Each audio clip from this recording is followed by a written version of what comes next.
You're live. Cool. Come on. Shoot. Alright. Okay. What's going on, guys? Getting this camera all set up. Got my microphone sitting here, so hopefully the audio is good. We're gonna have a view of the stream on this phone. I see a couple people commenting here. Yeah, what do I do? Yes, let's. Are you subscribed to me? I think so. Oh crap! I don't know if I really have any. There we go. So, all right. So then the live chat. Sorry, we're just getting this all set up. Let's see. Uncle Jim's in here first, so you can just scroll through here. 243 Outdoors is here. Eagle Eye Shooting, Bolt Action Reloading. I like the new name, dude. That was Mopar Madman. Let's see here. Saw your snow day. Well, cool, guys. Do you So want me to flip it? Will it flip? I think we leave it the other way. That way we can scroll back and forth on it. Yeah. Right on. Now that we're done staring at that phone. So we got a bunch of pistols here. We got Andy's competition rigs, and then I've got my rifles scattered around in the room as well. We're just going to talk about random stuff that you guys bring up. We got loads of bacon in here. Let's keep up here. 243, are you selling them? Nice 243. I was out shooting last weekend. Didn't see much. Hey people, James Pollard, what's going on, dude? Idaho Rogers, what did I miss? You missed us looking at our phone. Mopar has a new name. There we go.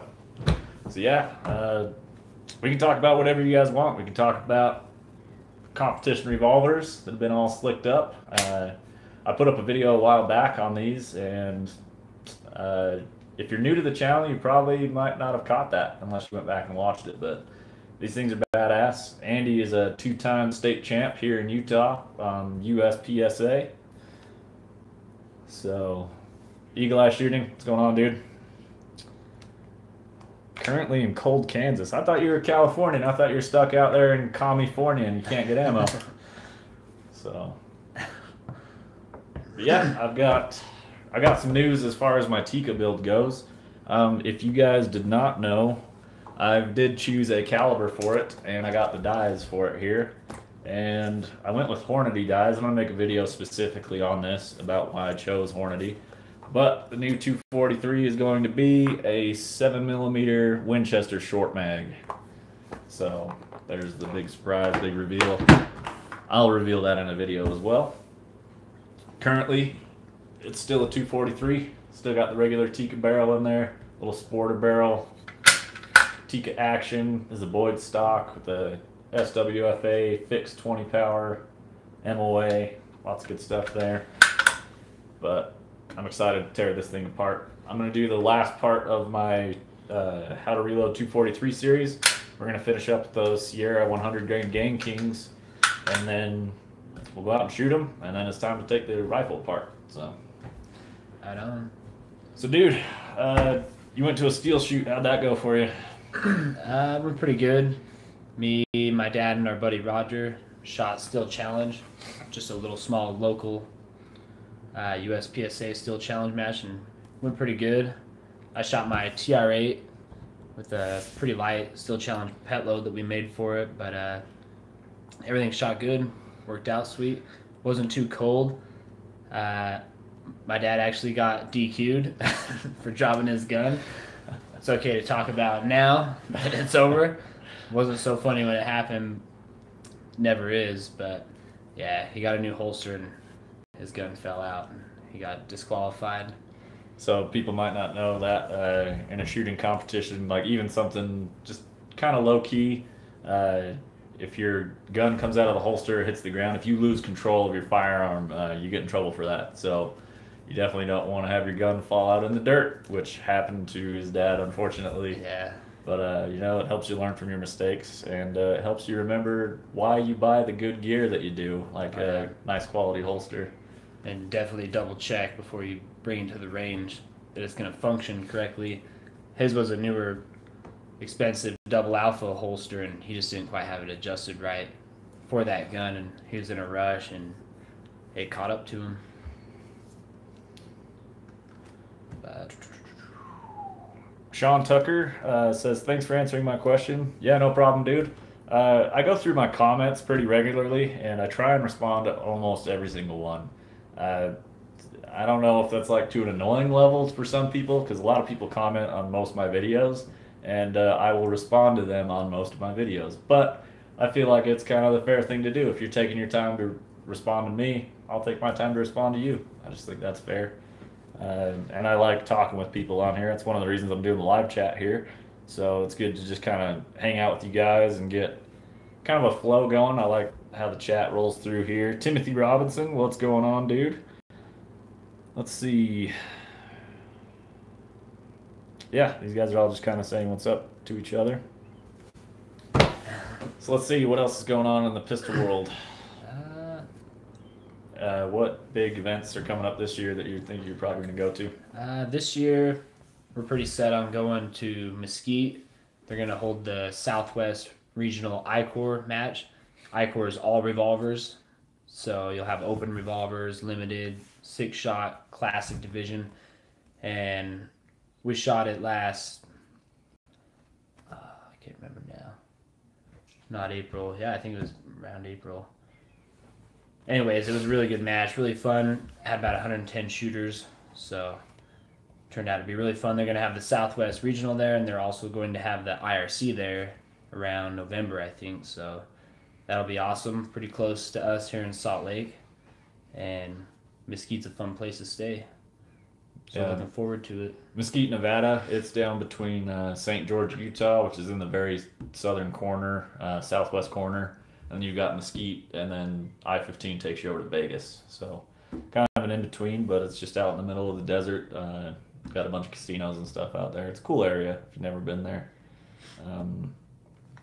Yeah, so I've actually brought out a couple of my pistols, which are pretty rarely seen here on my channel. I need to get out and do a video with this one. I think this is what I'm going to bring out to hang out with Full Lead Taco. And he's challenged me to a steel shoot. He wants to go out there and do a swinger target and see who does better. I have a sneaking suspicion that he's going to win, but I'll give it a go. I think it sounds fun, and might even bring Andy out there with us and just have a good time shooting, because it's always a good time whenever you're pulling triggers. So this is my HK USP. This is actually the first firearm I ever got. I got this after I graduated high school. Let's put that out in the background where you can see it. I got this after graduating high school. I just wanted something that would actually last. Like, I thought about getting some stuff for my truck at the time, which is long gone, and maybe something for my bike, but I ended up going with the pistol. And for a brief moment in time, I thought about selling this, but I ended up just sticking with it because it's never given me a single issue. It's 9mm. It's a nice pistol, and really there's nothing wrong with it. If anything, I'll just add pistols to my collection. I really don't want to sell this, especially with it being my first pistol. What was your first pistol? Mine was actually a Glock 35. Glock 35. That was the first one that I purchased. My dad, he got me actually a Smith & Wesson 617 6-shot revolver when I was about probably 13 or 14. That's a pretty serious piece of hardware for a 13 I actually sold that gun, but yeah, that's how I feel. There's always a new gun that I want, and it's hard for me to want to sell my guns to get a new one or just save up for it, but yeah, it can be tough sometimes. And I kind of feel like my guns, I put a lot into them, so it really wouldn't benefit. A lot of people are not into revolvers, so it really wouldn't mean anything to anybody but me to keep it anyways. But yeah, that's always an issue. Yeah, I do that with my rifles a lot. I think about selling them so I can buy a different one and a different chambering. It's actually why I'm just going to tear my Tikka apart, because it's cheaper to make my Tikka something new than it is to just buy a separate rifle. Unfortunately, I wish I could just buy all the rifles that I want, but I'd have a hell of a collection if I could buy all the ones that I wanted. Oh yeah. So, looks like we got Reloading from the Hot Pot in here. He's hanging out with us. If you guys haven't checked out his channel, he's got a lot of good stuff. Does some cool reviews and whatnot, and he's always been a good guy to deal with. So I like his channel. Be sure to check it out. Something rifle related. Here we go.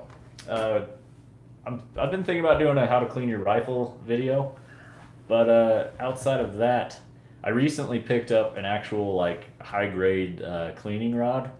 I started off like everybody else did with those little kits that have like the screw together little rods that are super flimsy and they bend and then the threads will strip out. So then I bought a one piece rod, which wasn't this one, and it was super flimsy too. And I didn't really see any major like increase in what it offered. So finally, I just sucked it up and went and got a real cleaning rod. And I had a brush that didn't want to go through my 6.5 barrel because it was brand new.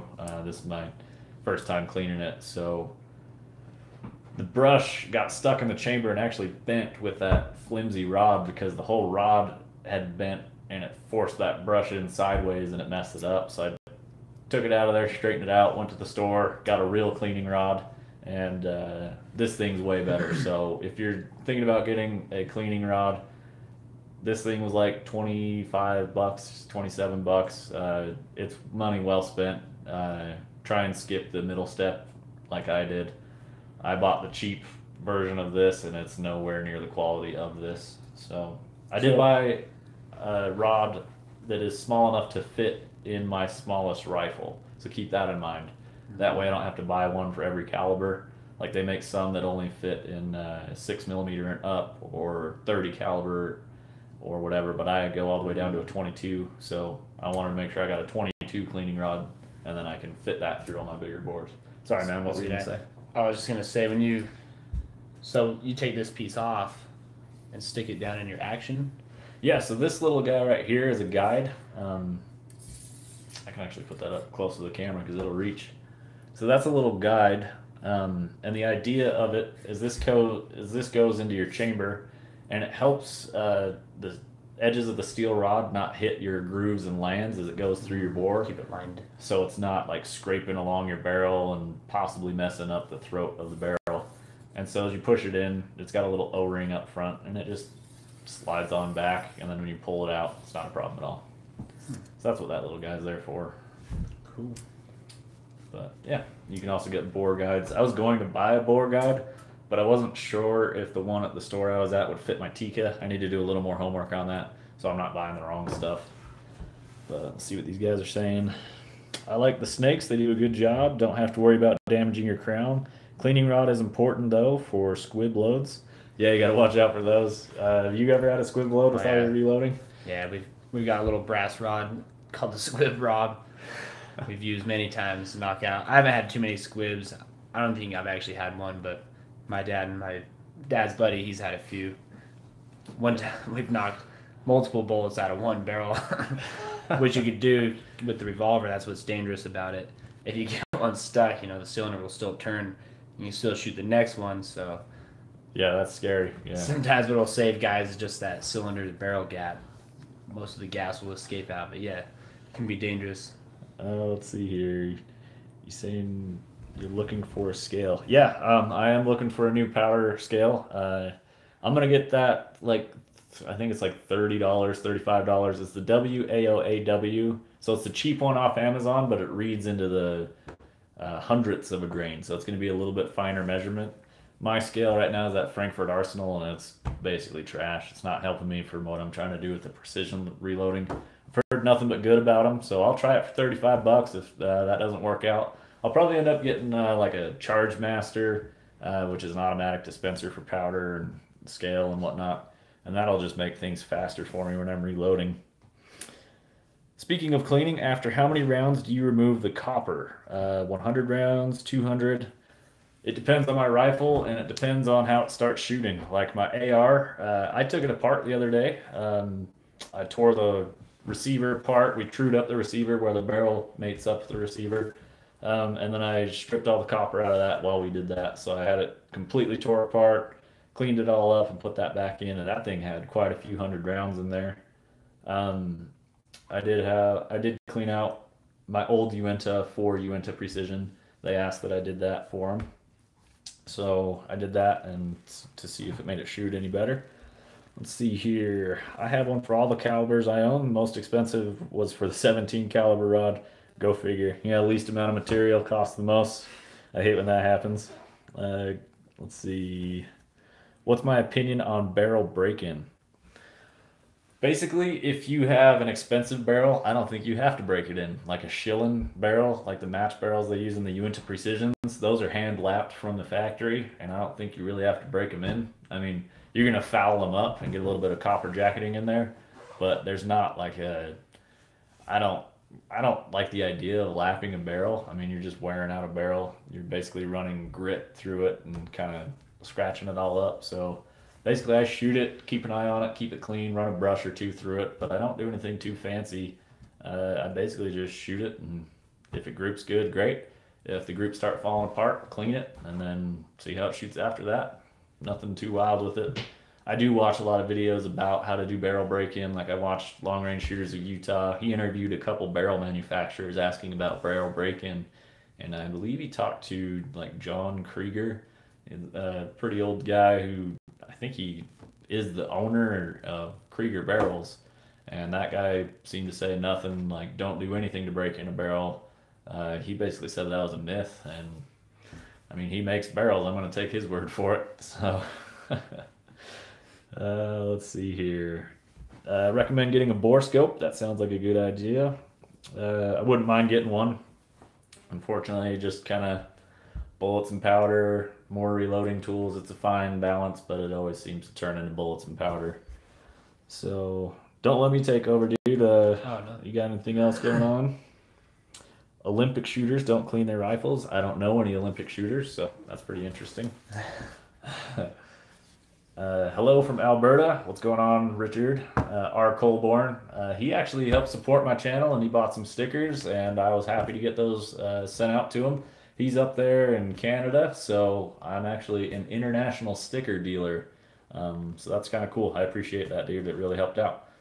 Um, can you drop some names of good gun shops in the Salt Lake City area? Where do you go for guns and bullets and powder? Usually my favorite. I like Gallinson's a lot, down on Second South and I think it's Second East. Yeah, so that's in the heart of downtown Salt Lake Yeah, City. that's right downtown. Get some guns. He's always treated me good. I live up in Kaysville, Layton area, so I usually go to get some in Layton. And Red Dot is also another gun shop. They have a shooting range and everything, but I pretty much like them all. I don't really know too many gunsmiths. We kind of do our own, and we have our buddy Roger. He's really good at gunsmithing, Smith and Wesson revolvers. So other than that, I don't. I just kind of like all the gun shops, really. So I work a little bit I work a ways from where I live, and kind of on my commute, I'll stop by. Pretty much, I go to the big name stores. Unfortunately, I should help out the smaller stores. Um, so like Sportsman's Warehouse in Salt Lake City. I've always had good experience with Sportsman's Warehouse. They seem to have a lot of powders and bullets in stock. A lot of the smaller gun shops don't pay I think it's like an explosives fee that they have to pay. It's like a tax, and it costs them thousands of dollars a year to sell reloading equipment. So if it's a smaller store, they can't justify the cost, and so they usually don't. Especially when the big name stores they make all their money along with their hunting equipment and everything else that they sell. So it just makes more sense to kind of let them have that business. So most of the time I go and I get guns, bullets, and powder from there. My SIG. This is my little carry gun here, little 938, 9 millimeter. It's basically a shrunken 1911. I bought this from Gallinson's. They treated me good. They do cool things like they'll buy guns in bulk, and so they'll get good prices on stuff. So this little SIG, they bought like 100 of them, and then they just put them on a smoking deal price. Like I think this was $150 less than I had seen anywhere else, which is crazy good compared to everybody else. It's in Salt Lake. It's competitive. There's a lot of shops out there. You can get good deals almost anywhere. But Gallinson's has been around for like 100 years. Yeah. They have a big bulk ammo selection. Like as you walk in the front door, there's pallets of ammo.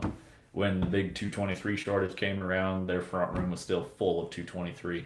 So it's worth checking out. Cabela's, Shields. Shields has the cheapest reloading equipment, but I don't really like the hassle of going in there because you have to like Oh yeah, walk all the way. walk all the way up and around their building, and then you have to ask an associate to go back and look for a powder that they may or may not have. Whereas like Sportsman's, I can walk up, grab a pound of powder, and go out the door. It's a lot easier to do that. Yeah, it shows they got a really good gun selection. And they sell Dillon reloading supplies, which a lot of places usually don't. You have to go through Dillon, but it's always convenient.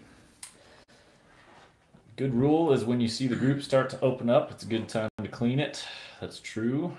243 is me on here. He's got a channel as well. So if you guys follow me for 243 content, 243 outdoors. He doesn't specifically shoot 243, but he's got a lot of videos on it, and he's worth checking out. He does a lot of great Ruger Predator shooting with his 6.5 Creedmoor. He's taking that thing out to a mile. Cheap gun, and that's basically an entry level gun, and he shows really what they're capable of. It's a great channel, worth checking out. So I'm trying to keep up here. Looking for a longer barrel for my 308. Any good barrel you can recommend? Basically, I think any aftermarket barrel is pretty awesome. Bartline, that's the original brand I was going to buy for my Tika. Schillen, they have some cool different rifling offerings. Like you can get ratchet riflings and cool stuff like that. 5R riflings, Krieger. Man, you got Hart barrels. There's a lot of barrel companies out there. Green Mountain Barrels, is that another one? I think so. Yeah, something like that. So pretty much you get what you pay for, but at the end of the day, if you get the right twist rate and you reload, you can tune any of the aftermarket barrels to shoot awesome. Like my cheap AR-15 I've got sitting over there. If you just tune a load for it, they shoot good. Like that's a cheap AR-15, and I've taken it out to 1,000 yards, and I really like it. Yeah, why don't you grab that thing, bring it over here. Here's my AR. I really need to do more videos with this. I've really been focused on the bolt action stuff lately, but I got that Vortex Viper PST mounted up here. It's illuminated, it's variable power, it's a 6 to 24, and I wouldn't mind going and doing some nighttime shooting, maybe do some tracers in the evening, and since it's cold right now, the desert shouldn't burst into flames, so it'd probably be a good time to go out and shoot that. I was actually with Andy the first time I shot tracers, and we almost caught him out on fire, but that was a good time. This is the barrel that came on this gun? Yeah, that's a stock Palmetto State Armory AR-15. I put a muzzle brake on it, a trigger, and a grip. That's pretty much it. Which the grip didn't have to be changed. The trigger, I would say, had to be changed for what I do. Muzzle brake really helps in taming down the recoil, and for fast shooting, it's awesome. Unfortunately, they're super loud. And that's the Miklik? Yeah. Miklik comp? This is where I got my muzzle brake from. Yeah, I actually bought that from Andy, so it's good stuff Got there. your sweet custom paint job? Yeah, I just did that in the garage. Lots of fun. Let's see what else these guys are saying. Just got to bring up the 17 WSM, getting a bad rap on not yet. Getting a bad rap on it. Love mine. It's the sport model everyone hates. I own. Knox Coyotes like BAM, 16 and counting this year. Yeah, Richard, he seems to do a lot of predator hunting. Like he'll send me messages and stuff. He's like, "Oh yeah, I killed like 15 this morning." I'm like, "Man, I need to go up to Canada and go predator hunting. I think that sounds fun." Let's see. Seen a whole lot of how-to videos. Ballistic Advantage, that's a good company. That brings up Roscoe Manufacturing. They make AR-15 barrels. I've heard that they make really accurate barrels for the price. Again, I think if you hand load, you can get any barrel to shoot pretty well. But I follow their Instagram. They've got a kind of cool page going on over there. Let's see here. Trying to keep up with you guys here. Your coating on the inside of your barrel. If you shoot semi-auto. West Desert Shooter, I looked into that 300-yard egg challenge. I should have a video up soon. Thanks for the plug. Cool, dude. That'll be awesome. I want to see that. You think you could shoot an egg at 300 yards? That'd be pretty tough.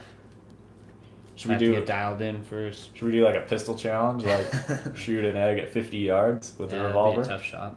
That'd be a good one because it's already a 6 egg challenge. Revolvers are typically 6 shots, even though his are 8.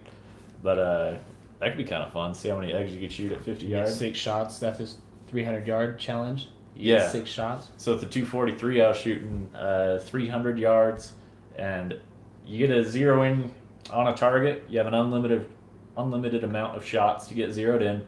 But once you start shooting at the eggs, you get 6 shots, and you try and hit all 6 of them. I believe I got 2 out of 6. Wow. But I mean, even with my 20 power scope, they're hard to see. They're a small target. I They're bet. inch and a half at 300 yards is 900 feet. Oh yeah. Like that's a pretty serious shot.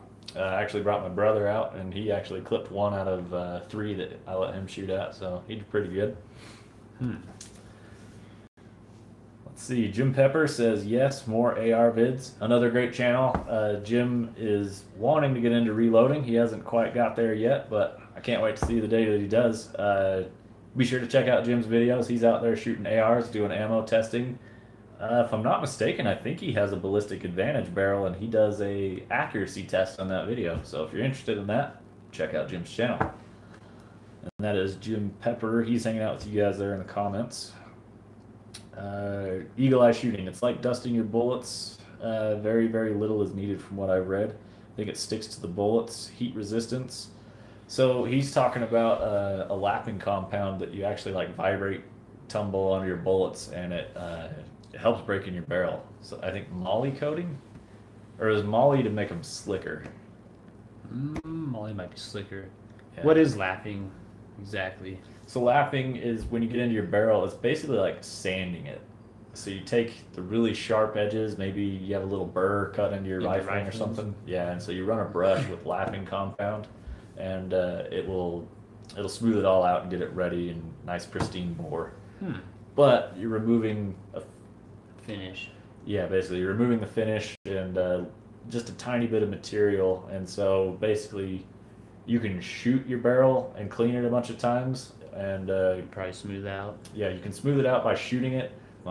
Or I run out of adjustability because on the AR I can only get 20 MOA built in with that one-piece mount, whereas with my rifles I've got 20 MOA bases, and then I put that one-piece mount on top of the 20 MOA, so that makes it a 40 MOA base.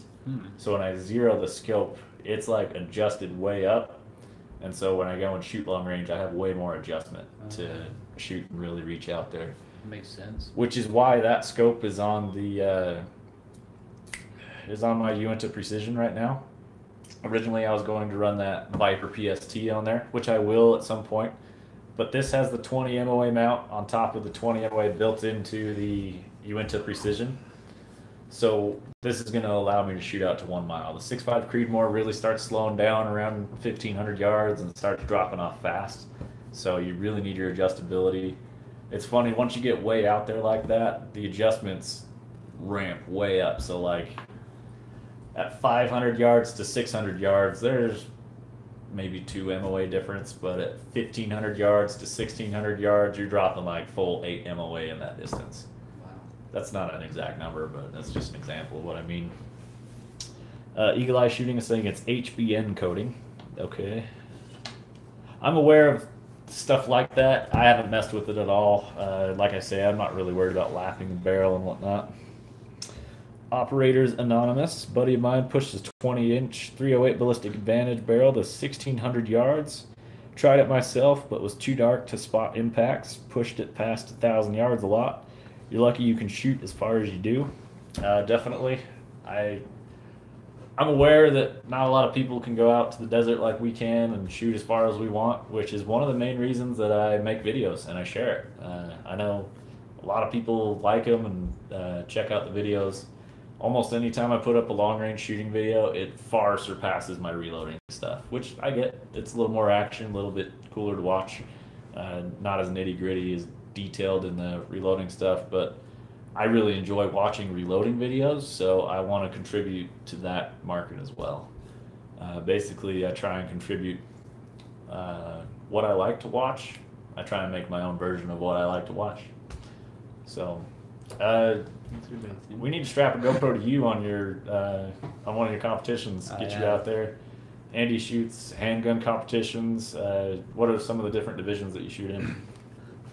So this last year I shot my 6-shot once in I-Corps, but usually USPSA you gotta have iron sights to shoot. You can't have a dot or anything. They'll put you in open division. Revolver division has to be iron sights, but this year I'm more focusing on I-Corps shooting, and with the I-Corps they have an open revolver division, which is with a dot. You can port it. You pretty much do whatever you want to try to make it shoot better. And yeah, I'm gonna really try to push for open. This gun, we've talked about it before, but just kind of an update on is shooting really great. This was a Smith & Wesson 327 TRR8 357 38 special, and it's a scandium alloy frame, so it's really light. It's about 6 to 7 ounces lighter than the same 5-inch barrel in a 627, so it's a lot lighter. This we set it into Magnaport, and they quad ported it. They put 4 ports, 2 on each side, and they usually originally started doing that for snub nose revolvers, just to let as much gas and combustion out as you can to help recoil. And real quick, when you shoot that thing, it shoots a V of flames at the top. Yeah. It's really cool. I'm still kind of working on a good load for it. The 38 special is kind of being a little tough with it. I was using Winchester 231, and it definitely threw a lot more flame out the ports than like Tight Group and Universal, but which I thought it was cool, and I could tell it was working really good, when it's shooting a big old flame out the side. But I'm still not super set on a load yet for this. I don't know if I want to try to shoot a kind of lighter bullet fast.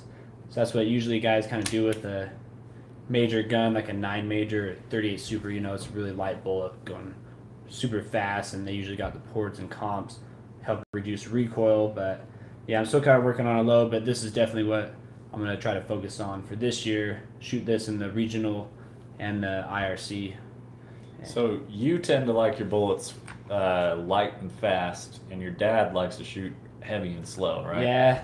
Typically, I was shooting a 147 grain for a really long time. 147 Extreme, and is a great bullet, and it worked really good. And kind of with the revolvers, to make the power factor, because to make the power factor, if you're shooting a lighter bullet, you got to shoot it faster than if you're shooting a heavier bullet. You can shoot a little slower, but yeah, my dad, he typically likes a heavier bullet and just a faster burning powder, but he's shooting short Colts and, basically a 9mm, so it's a lot more higher pressure.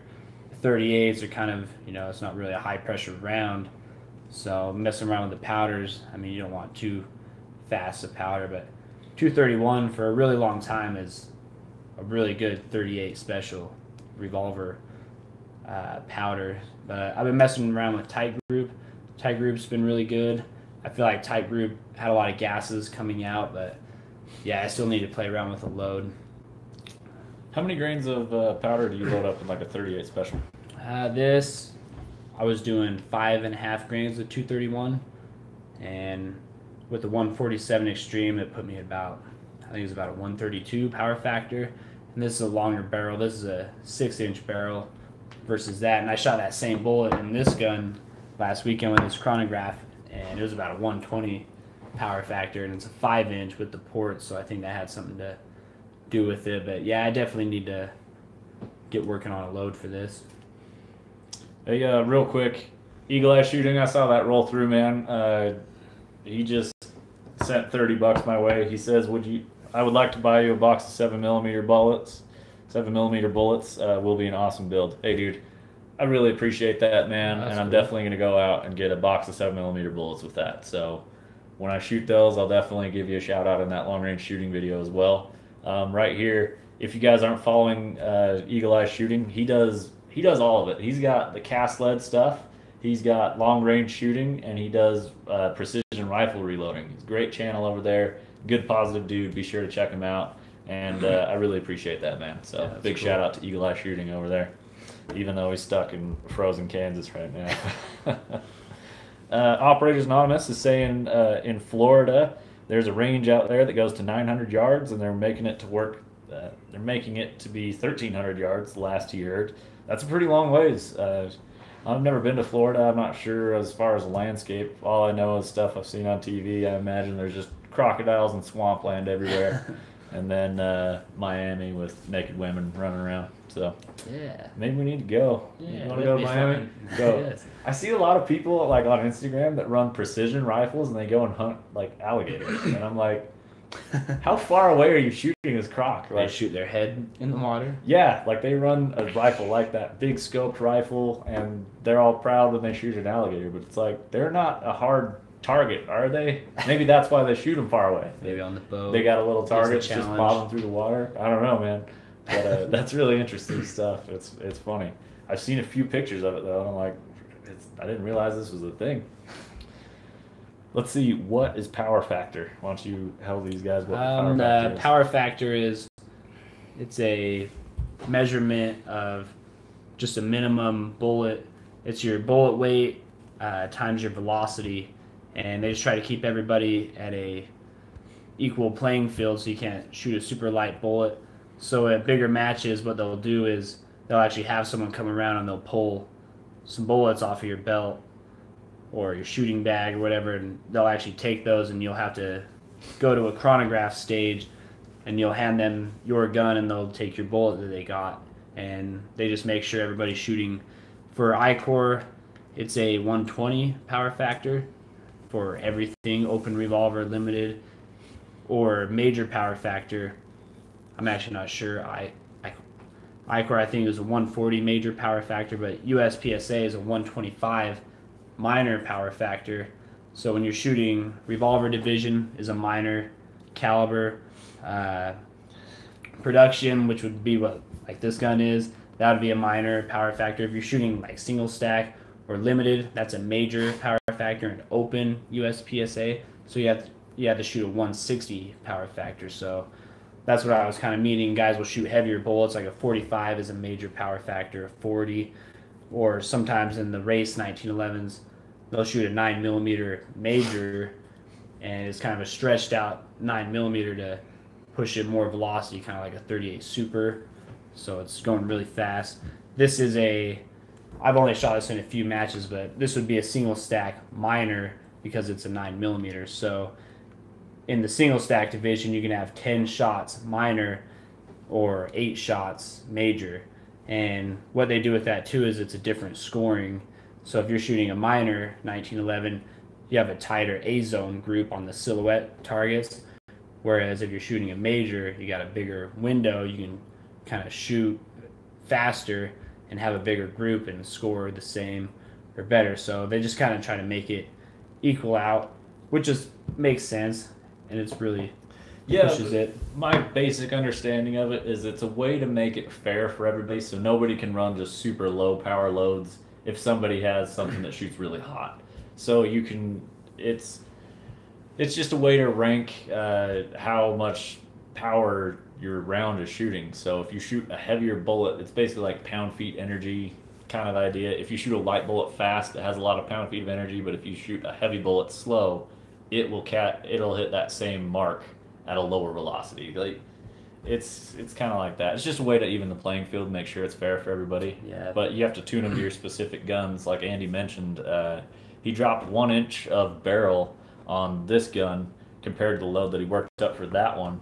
Yeah, it was off. And it dropped his velocity, and his power factor didn't meet the minimum requirement. It was what he was looking for. Yeah, and it's always good to be a little over. Some guys will push it right to the fine line, and if you don't make it, you don't get scored, for the match, or they'll actually bump you in other classes sometimes. So, yeah, it's definitely not a good thing to mess around with if you're invested in a bigger match, traveling and, practice and time. So that's why I definitely need to work. I kind of got a load I might just keep for this just because I know it works. I know it shoots good, but I'm definitely going to work on something really good for that. Yeah, real quick, Jim said he's got to get up in the morning, so we'll talk to you later, man. I appreciate you stopping by. Um, what do you guys think of this time frame? I'm in Utah, so it's 7 p.m. I know back east it's going to be a little bit later, but as you go further west, there's one more time frame over there. So like California, it's 6 o'clock when I started. Back east, it might be like 9 and 8 o'clock. So I try and find a middle ground, but at the same time, it's also got to work with my schedule too.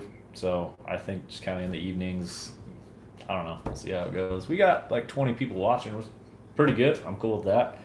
Small channel and whatnot. So let's catch up here. Operators Anonymous says swamps, lots of swamps. So sounds like I have a good idea of what's going on over there. He says he's got a private range, and if I'm ever out that way, we should go shoot. So I appreciate that, dude. Maybe we'll have to go stop by Miami and then Miami, go over there, find his private bikinis. range, and go shoot some guns. Sounds like a good time. Keep it on Mondays. I can definitely do that. And I don't think I'm going to make this a weekly thing. Last week, the stream was terrible because it was really low quality and glitchy. What that was is I was down in my reloading room, and now I'm upstairs, not in my reloading room. So I'll kind of have to keep it here, unfortunately. So I won't be able to like live stream reloading again.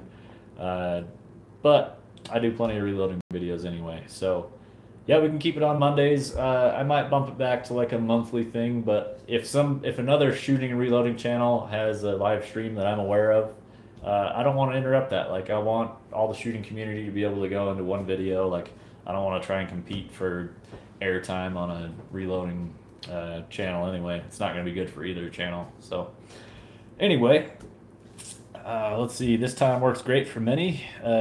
Who cares about California? This time definitely works for me. Perfect for me. Kid goes to bed at 8, right when you start. Right on. Glad that worked out.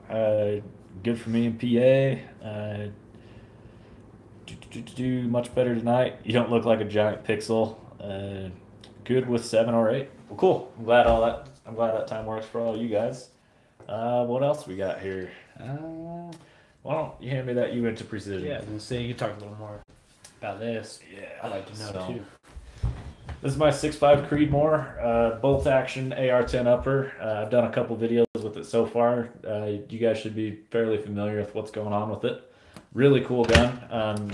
The magazine I've gotten here is actually a 20 round standard 308 magazine. It doesn't require anything fancy for 6.5 Creedmoor because it's the same case diameter, same bolt face and whatnot. So I could actually swap barrels, turn it into a 243 or a 308 or anything with that case head diameter. I did talk to Uinta Precision, and it's very possible that I might be getting a 6 Creedmoor barrel for this as well to do some testing with it, which I would be really stoked on. There's not a lot of information out there on 6 Creedmoor, and I would love to share some results and shooting with what my capabilities are. And then I want to go out and shoot this long range first, and I want to get like my dope styled in and figure out my real data for shooting long range, and then I can compare the 6 Creedmoor versus the 6.5 Creedmoor, and I can do a video on that as well. So that'd be a straight up heads up comparison. I think that'd be a really cool thing to do. So I'd basically go out and shoot like 500, 1,000, and like 1,200 in a mile, and then I could go do the same thing with a 6 Creedmoor, see how it shoots in groups and what the different dials are for each caliber, and then we can talk about basically which one's better and which one has more advantages. So if that's something you guys would be interested in, I definitely want to shoot the 6 Creedmoor. I've had a few people recommend me doing that, so I think that'd be really awesome. Let's see, what about this guy? This one's got a velocity trigger inside the Aero Precision lower. This is currently not my lower. I'm talking with Uinta Precision. This one is on loan. I'm trying to decide if I want to end up buying them out of this lower or if I want to build my own out of something a little bit different. Definitely no complaints with this Aero Precision lower, but I may end up working with another company possibly and seeing if basically I make videos with them and kind of promote whatever company they're with. So if it's a gun shop or actually the lower manufacturer, I may end up going that route. But it's got the loose AR adjustable stock on there. This one's the rifle stock. It's not the. They have a carbine version that slides back and forth. This one's got an adjustable butt pad.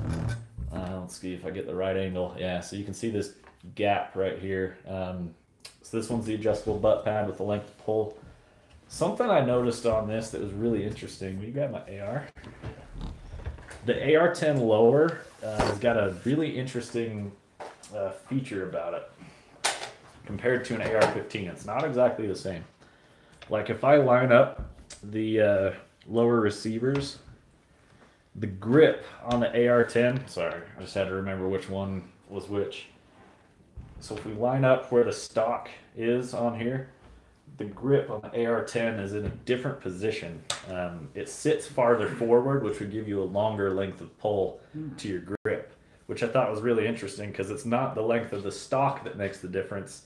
It's like from the back of the receiver back here to the grip, which is a little bit different. So I just kind of thought that was interesting. Yeah, it does look more forward. Yeah, so basically the AR-10 is going to be a longer overall platform. Right here where the beaver tail is, it sticks backwards a little bit farther, as well as having a longer forend. So it's going to be longer in both areas, making pretty large guns, which is kind of funny because this AR-15 is by no means compact. It's got a fixed rifle length stock on it. So a lot of them have the collapsible carbine stock. You can probably chop 2 inches off of where this one is. My barrel's an 18-inch barrel, and a lot of people run 16s or less. And so this is not a short AR-15 by any means, but sit it next to the Uinta Precision here, and it makes it look pretty compact. Yeah, it's a long barrel. So my barrel is coming up to where the handguard ends on the Uinta Precision. But there's nothing wrong with that. So what I use it for, it's perfectly fine for that. I lay down in the back of a truck and I shoot from a stationary position. The AR-15 is obviously going to be easier to wield around different stuff. Uinta Precision does offer this as kind of like their standard package. I bet if you got a hold of them, they might be able to do a custom order if you wanted a shorter barrel, depending on what you order. Like you could drop it down to a 22-inch 6.5 Creedmoor or kind of whatever you're thinking. They do offer 6.5 Gap 4S, which is a 6.5 millimeter short action ultra mag. Those are nasty little rounds. If you shoot that out of a 6.5 millimeter, or shoot that out of a 26-inch barrel, that thing's gonna be ripping out of there, and it'll kick a 6.5 Creedmoor. It'll dominate it out there in long range. But you're gonna be burning more powder, more recoil. There's no such thing as a free lunch, so bring that back up over there. Nah, she'll stand there. But yeah, This rifle's awesome. I've had a few people ask me that as far as the magazines. This runs standard 308 magazines. At some point this summer, I want to enter a PRS competition of some sort, a long-range shooting competition of some sort, and I'm going to take the Uinta Precision out there and kind of do a video to show what theirs is capable of. I could run a few different mags. That's what's cool about the Uinta is you can run AR style mags. So I can get a 30 round magazine, have 30 rounds of 6.5 Creedmoor on tap if I want to, depending on the rules. I don't know if they limit you to 10 rounds or whatnot, but it should be a lot of fun to go out and shoot this thing like that. I'll take the Nexus U mount and I'll do either a view facing me or facing out. With my iPhone on the Nexus U mount, you won't really be able to see targets like 300 yards away, so it might not make as cool footage as if just seeing me running the bolt and stuff like that. So that's something I've got planned this year, and I definitely want to do that. So let me catch back up on the comments here. You guys have been chatting it up. This time is okay. Kyle Lusk, he's in the house. What's going on, dude? He actually... yeah, I'm thinking of designing some stickers for him and sending some over his way. So I'm expecting some box of 6mm bullets from him, which I appreciate, dude. Once those come in, that's what I'm going to use in the 6 Creedmoor once I get that barrel in. So really excited for that. I didn't realize that I was doing that 6 Creedmoor in the last chat. So when I was like, oh no, you can give them away, I forgot I had that coming up. So I appreciate that, dude. Magpul instead of the clicky mag. I don't know what Uncle Jim's talking about there. This is a DPMS steel standard magazine. The 6 Creed definitely needs the 110 Sierra Match King. That's a pretty bad bullet. I think its ballistic coefficient was like 600, but I think it requires a tighter twist than the 6 Creed barrel I will be getting has. The owner of Uinta Precision has already run this 6 Creed barrel, so I know that it shoots, which is a good thing. So he's going to go on to a different caliber just to test out in his platform, and I'd basically be getting a hand-me-down barrel, which is fine by me. I mean, I'd love to go out with a 6 Creed. That sounds fun.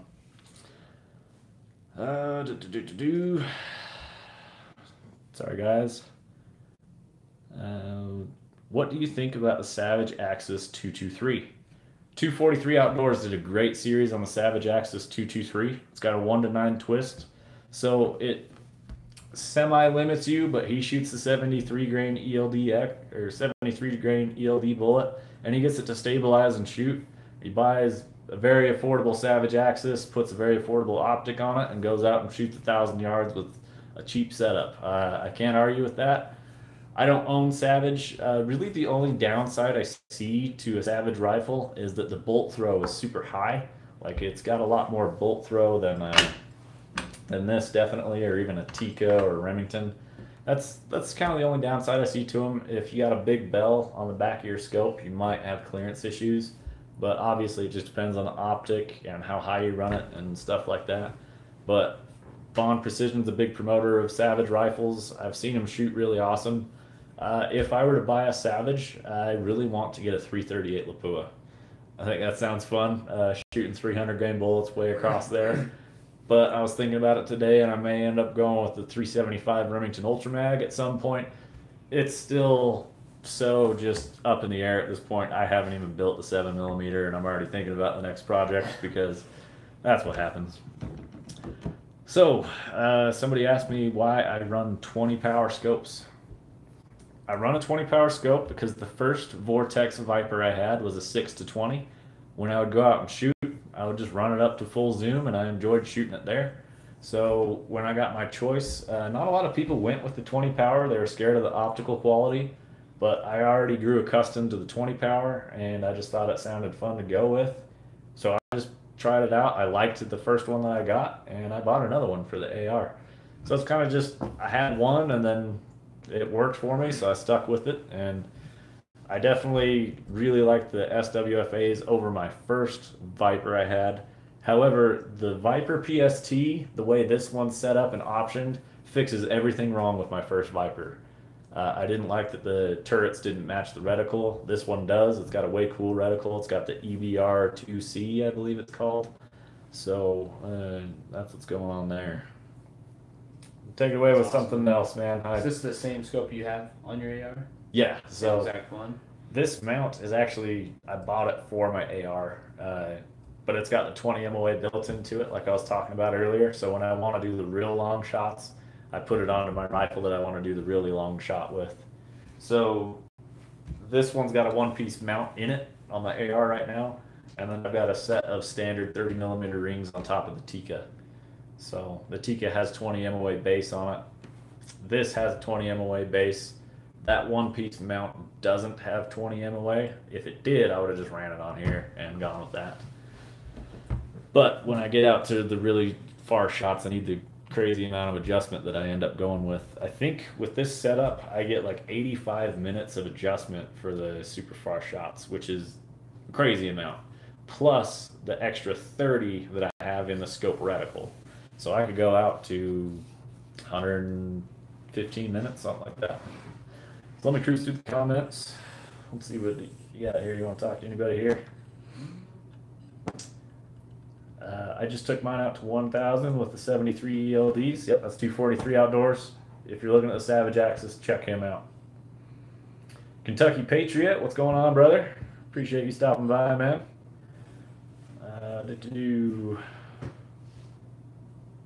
What kind of gun do you have there? Last one I seen was 243.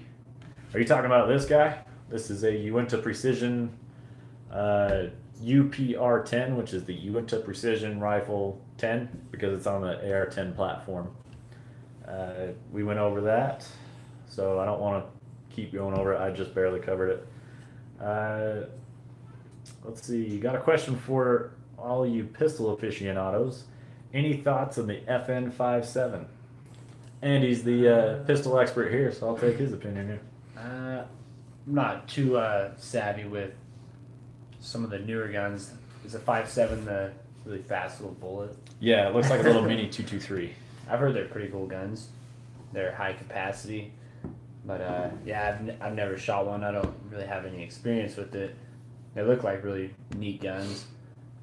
What I do know is they got bullets that are like armor piercing, but I don't think they sell those to the public. Yeah, if you're like a cop or something, I think they sell it to them. But yeah, I've heard they're pretty cool little guns. I want one.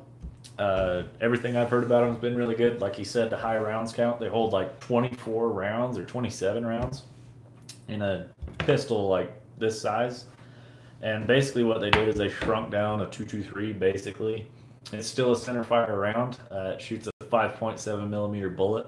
Some of them are steel core, which would be the armor piercing. Jacket.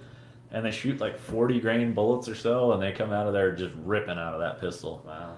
The weird thing about that pistol is that the slide is polymer covered. So the frame is polymer and the slide is polymer. I think there's a steel like inside of it, but it feels like a completely plastic gun. And then they want $1,100 for it, which is a little bit odd to me. Wow. So they're hard to find. I would like to have one, but again, unfortunately, I don't get every gun that I want to have. Let's see here. 5.7 is a nice gun, but really depends on what you want it for. Rounds are scarce and expensive. Run a Blackhawk MOA rail on your Savage or any rail. Clears the bolt and helps the casing eject. Okay, there's some good advice for anybody running a Savage. Like I say, I don't have much experience with them. I've heard really good stuff about the Model 10 and the Model 12. Any video I've seen on those are seriously good shooters. The Axis, they're affordable guns, but they're gonna cut costs somewhere. So I'm not saying they're bad, but it's better to step up to the Model 10 or the Model 12, which they're good price for what I've seen come out of there. Savage has got a precision rifle they just came out with. Don't they? Yeah. Savage. That's not the Axis, is it? No. So the one on the chassis, that's a 110 Savage 10 BA Stealth is what that is. Oh yeah, Stealth. Which is pretty cool. I think the Ruger Precision came out first. I think Savage came out second or third on that. And then all the companies came out with this big sweep of chassis rifles, which is a really good thing because it's brought a lot of competition to the market and everybody's bringing their prices down.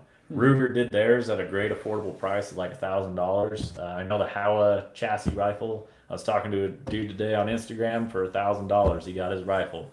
And in most cases, to get a chassis for my Tikka, it's $1,000 for the chassis by the time you get the stock and a grip and get everything set up for it with an Accuracy International mag. It's like, man, I could just buy a whole new rifle and save the headache, and it's every bit as good. So, what's chassis mean? So a chassis, instead of having like a wood stock like this, you're gonna have it's basically metal. A lot of times they put like AR-15 style grips, and then you can. A lot of times they'll have like the AR-15 buffer tube coming out of the back, so you can put any AR style stock on it. The front end, some of them have actual 4-end rails. They're just a more modular system. They're a little bit better for accessorizing, like running night vision on a rifle.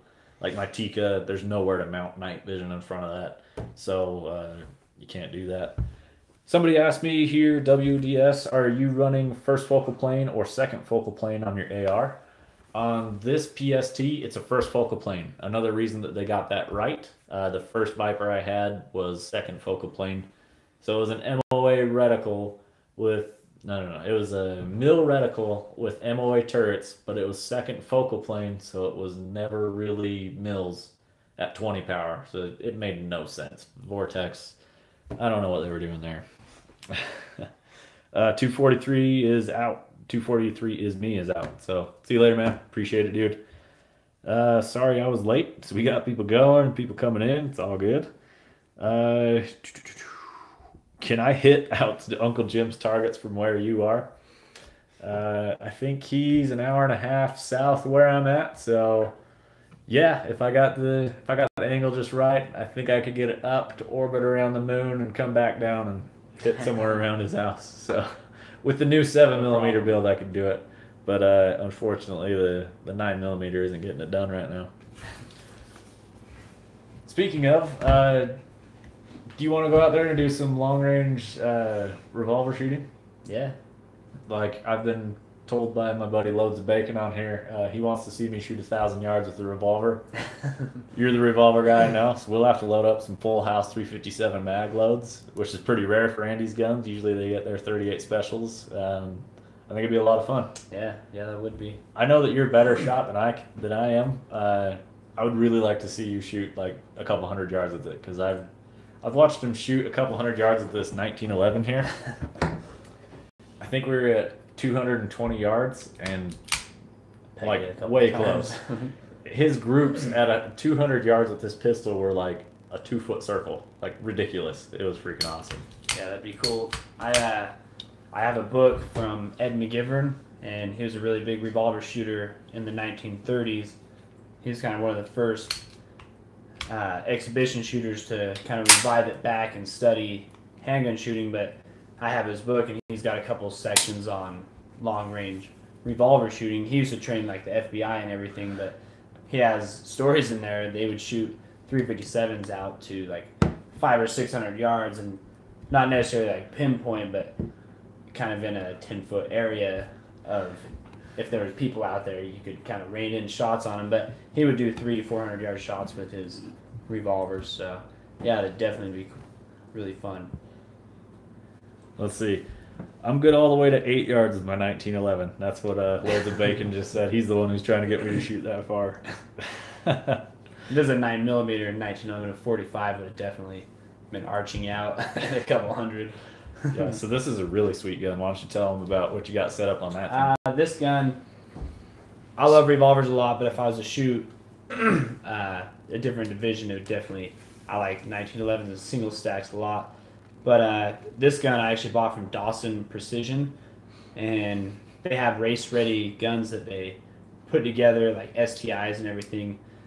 And what this started out as, it's a Springfield 1911 range officer, 9mm, and what Dawson did is he put a Dawson Precision front sight on, and that's kind of what they're known for. They make really good fiber optic handgun front sights for competition, and he put the extended cylinder release on it, Dawson Ice Magwell, and came with a bunch of goodies. He put 2 of his Dawson extended base pads on it, and I put this flat trigger in, and I'm actually not sure what brand it was.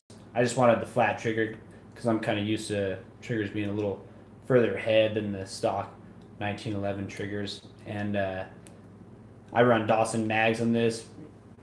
Runs really sweet. This is a really nice gun, really low recoil, and it's a really good shooter. I don't know if they still have these on their website, but I think it was like $950 total with everything on it, which is not bad at all for 1911. And I really like the range officers a lot. They're really reliable, heavy duty.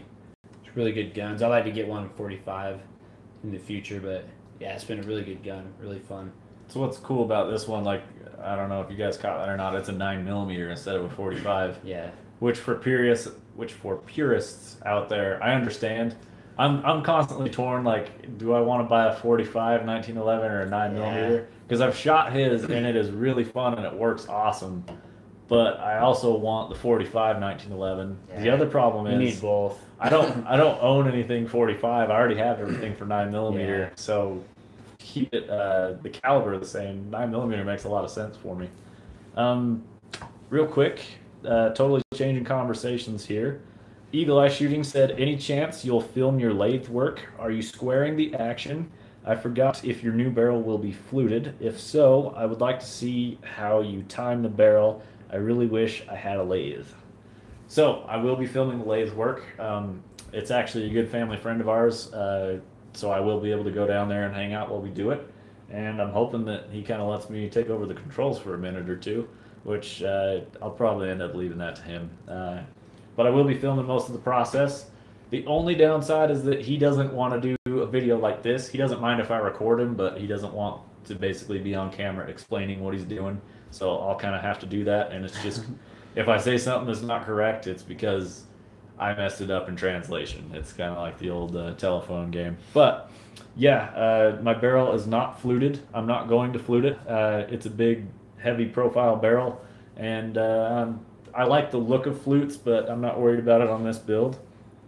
As far as squaring the action, I might lap the action, like hand lap it, but I don't think we're going to tear it apart and actually cut into it at all. Maybe we will. I don't know if he has the tools to do that.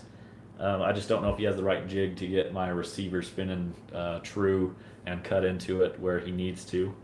So yeah, definitely going to be there's going to be a lot of videos on the Tika build. I really want to cover it because I haven't found a good series on actually how to do a Tika build. And going back to like earlier in this video, I want to put out there what I want to see. Like I like to contribute what I want to see.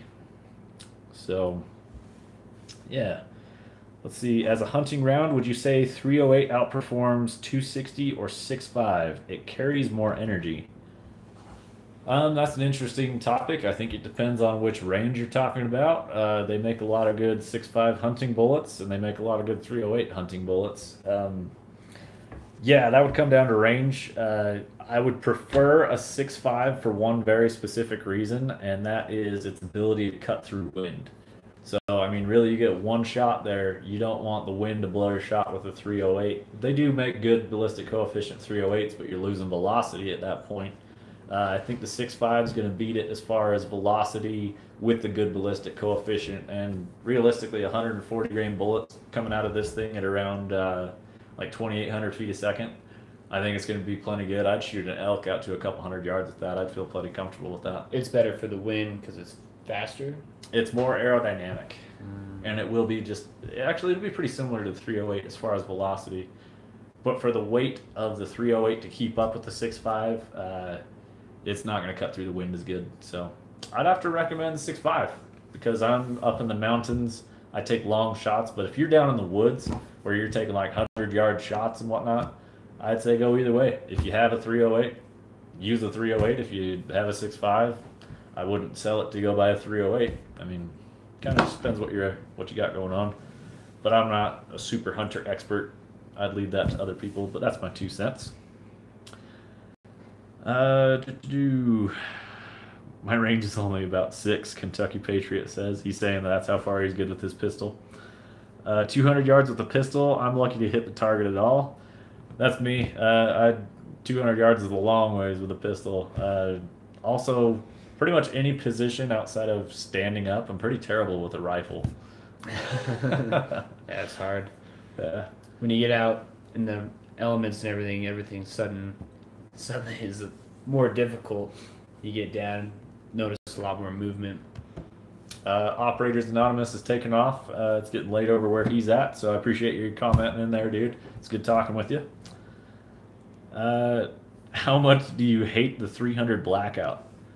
Well, I'm a long range shooter, and one thing I really enjoy about long range is like ballistically figuring out where it's going to be and adjusting my scope and whatnot. So if you want to learn to be really good with long range, buy a 300 blackout.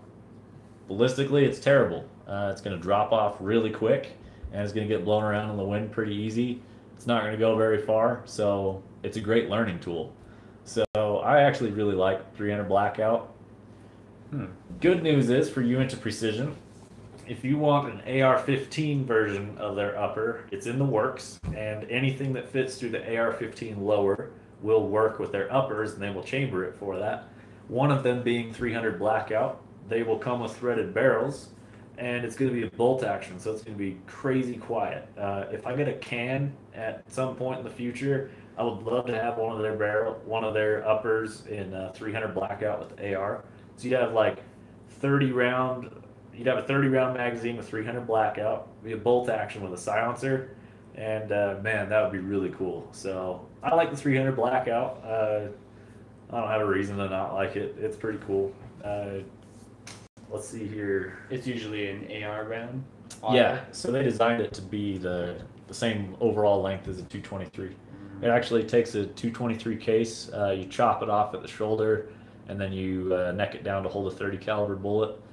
Uncle Jim's got a lot of great 300 blackout series, and reloading for bullets for freedom and liberty has a great channel over there as well. He does cast lead 308 bullets. He's saying that he can load up 300 blackout for like 8 cents a round, and powder coat them too. So that's really cool. He's got a binary trigger in his 300 blackout with a flashlight suppressor on it. So every time he pulls the trigger, it goes off, and every time he releases the trigger, it goes bang. It's way cool. So he can sit there and mag dump, and because it's only 8 cents a round because he casts, I mean, you can have a really good time out there. So we're getting past an hour mark. We're up to like an hour and 15 at this point. Here we go. See my brother in the comments there. What's going on, man?